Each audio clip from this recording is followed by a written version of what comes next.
What is up, Sherdoggers? This is Tudor Leonte, and today I have the pleasure and the honor to talk with the Ultimate Fighter Season 2 winner, former UFC light heavyweight champion, and UFC Hall of Famer, Mr. Rashad Evans. Hello, Rashad. Welcome on Sherdog. How are you today?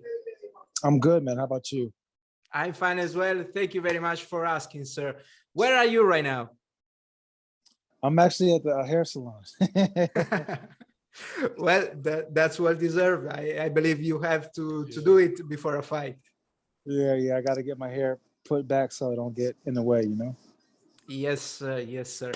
You are making your MMA return nearly 4 years after announcing your retirement.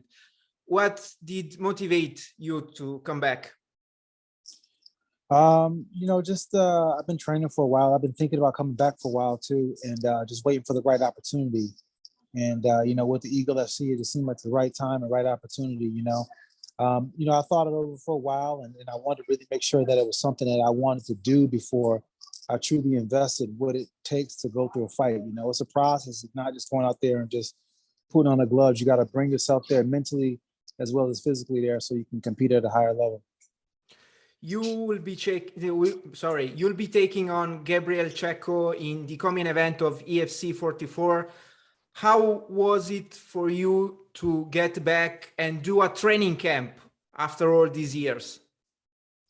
It was fun. It was fun to do a training camp. I've been in training camps with other people for so long and helping them out. It kind of felt good to just have it be about me and just kind of have that old feeling again. It's been something that I missed a lot, and it's something that I was looking forward to. And it's nothing like the experience of going to a training camp. Did your body react the way you were expecting? Yeah, it did. Surprisingly, it reacted really well. I didn't sustain too many bang ups during training camp. My body was it held up. It held up at 42 years. So I was very happy. Got me feeling like a young man again, though. I heard a lot of great things about you, about your physical shape from your training partner. So I trust you on this one when you say that you are feeling great. Yeah, I've been training pretty hard, and I've been doing it for a while. So, I wasn't just training for this specific fight. I've been bringing my body along for a while, and now it's feeling like it's at a good point. How has your training routine changed for this fight? Well, I'm a little bit more careful. You know what I'm saying? As far as just, I'm at a different phase of my training when it comes to how much I allow myself to bang in there. I don't bang myself up too much. Some days I go live, some days I go really light. I take some days off in the middle of the week, and I just go with more or less how I feel. At this point in my life, less is more. And I'm okay with that. You know what I'm saying? There was a point in my life where I needed to really, drag myself through the dirt in order to feel like I'm ready for a fight. But I'm finding very, once I give myself the break that it needs, it comes back and responds very well. Where did you do your training camp?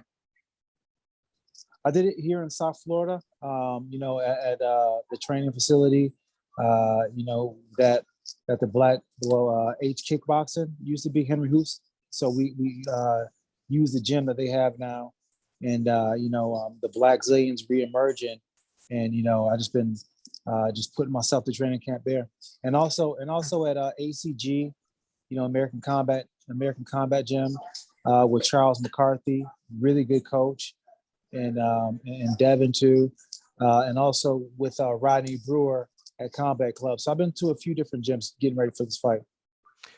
Are the Blackzilians back together? Is the team back? Yeah, the team is back, man. The team is back. We're starting it up, and just kind of bringing some of that energy back, and just kind of starting off slow. But yeah, we are back. I also heard that you have been mentoring and training with Greg Hardy. What can you tell us about that experience?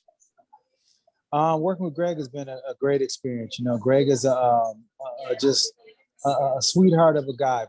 You know, he's one of the coolest guys I got a chance to really get to know. You know, he's a little bit guarded at first, you know, and took a while to get used to get to know him a bit, you know, because it's all based on trust. And you know, he's had a life where you know his trust has been broken many times.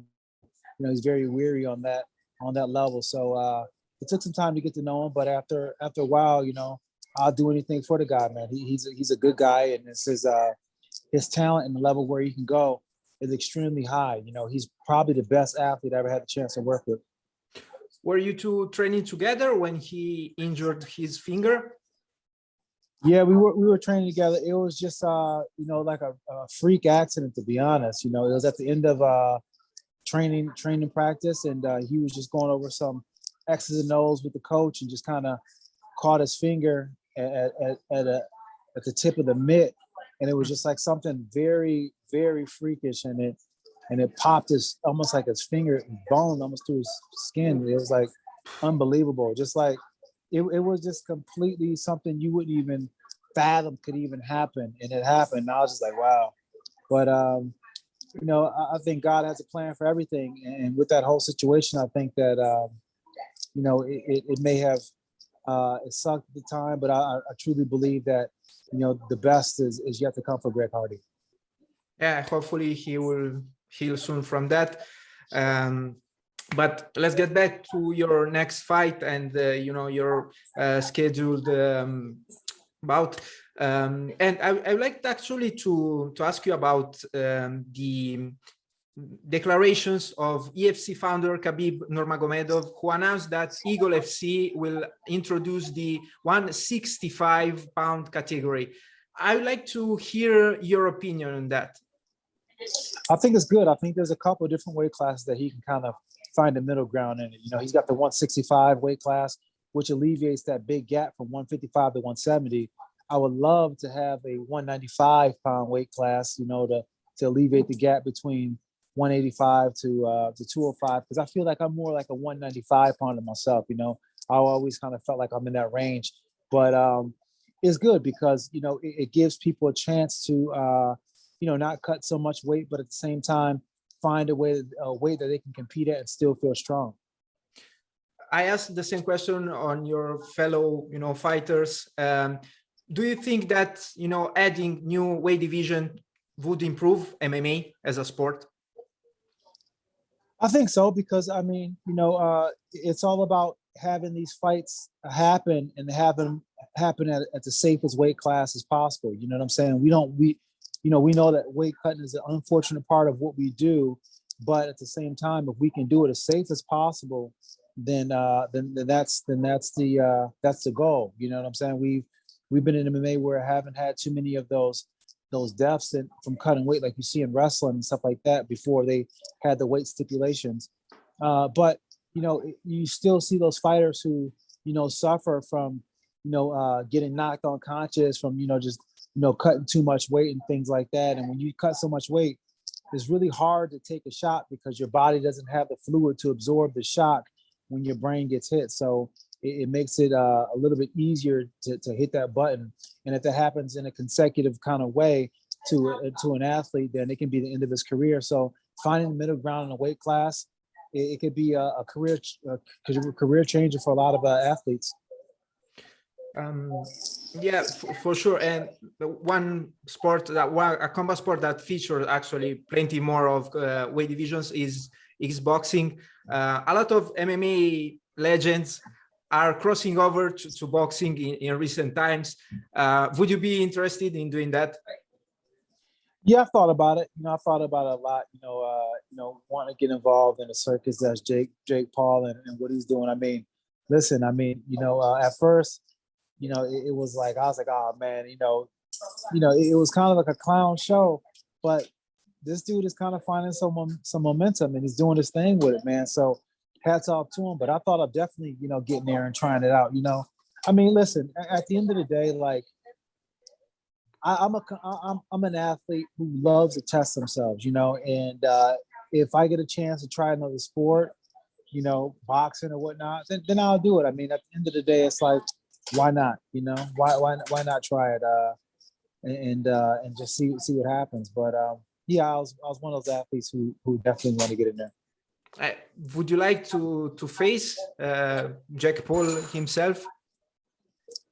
I mean, if the opportunity happens, yeah. But you know, I'm not gonna be one of those guys who like, I made a statement before about wanting to fight him and stuff like that, but I'm not that guy who's gonna, you know, want to call him out and do it all over my IG and make videos and all that kind of bullshit like that. I mean, I'm beyond that, man. You know what I'm saying? I'm not. If that's the energy that it takes to get a fight, then I don't want it, man. Because I'm not about to clown myself like that. To be honest, you know, because that's just not me. That's just not where I am right now in my life, and not who I am right now in my life. And about your MMA return, is this going to be a one-time, you know, fight, or are you planning, you know, to return and do more fights? I don't know. Well, I'm gonna see how this one goes. I'm gonna see how this one goes. You know what I'm saying? I'm just gonna you know, just focus on this one fight and just see what happens after this one fight. You know, it's all a feeling, and at the end of the day, I don't want to go beyond the feeling that I have. You know, this is a very natural thing for me to want to do, and I'm feeling like I'm in a good place about wanting to do it. But it's something that's coming from inside. It's something that's just like feels like it's just a natural progression of where I'm going in my life, and I don't know how I'm going to feel after this fight. So, who knows? Maybe I want to do another one. Maybe I won't. Who knows? Well, sir, one more and then I'll let you go. Eagle FC 44 is headlined by the clash between your friend Tyrone Spong and Sergei Kharitonov. I would like to hear, you know, your analysis for this fight. I mean, you know, you have Tyrone Spong, who is, you know, the Bo Jackson of combat sports. You know, you're talking about a guy who can do kickboxing, you're talking about a guy who can do MMA, you're talking about a guy who can do boxing. So, you know, he's very fluid in all the combat sports. And, you know, he's tough. He's tough as it comes. You know, when it comes to even his grappling capabilities, they're grossly underestimated because, you know, I seen Tyrone Spong take down Kenny Monday. You know, with some of his ability that he has and the offset and position that he uses from the clinch. So Tyrone is very, very underestimated when it comes to that department. But, you know, you have Kharitonov, who is just, you know, a beast too. You know, he's got great stand-up. He has the ability to take somebody down and really make them punish and punish them from there. So Tyrone's going to have his work cut out for him by keeping the fight where he wants it. Kharitonov says that he wants to keep the fight standing, but you know how that goes. You know, that's just, you know, they all want to keep the fight standing until they get hit. So I imagine Kharitonov want to get Tyrone against the cage and kind of lay on him a little bit, kind of take off some of the steam of the punches, then maybe try to strike with him. But I think Tyrone's going to be too fast for him, too powerful for him, and just too explosive. Sir, it was a great chat for me today. Do you have any last message? I just want to thank all the fans. I want to thank Eagle FC and my manager, Ali Abdelaziz. And I'm just excited to be back. And I thank everybody for tuning in. I'm excited to watch you coming back to MMA. Best of luck with your upcoming fight. And hopefully I'll hear again from you in the future. Thank you. Have a nice day, sir. Bye-bye. You too. Bye-bye.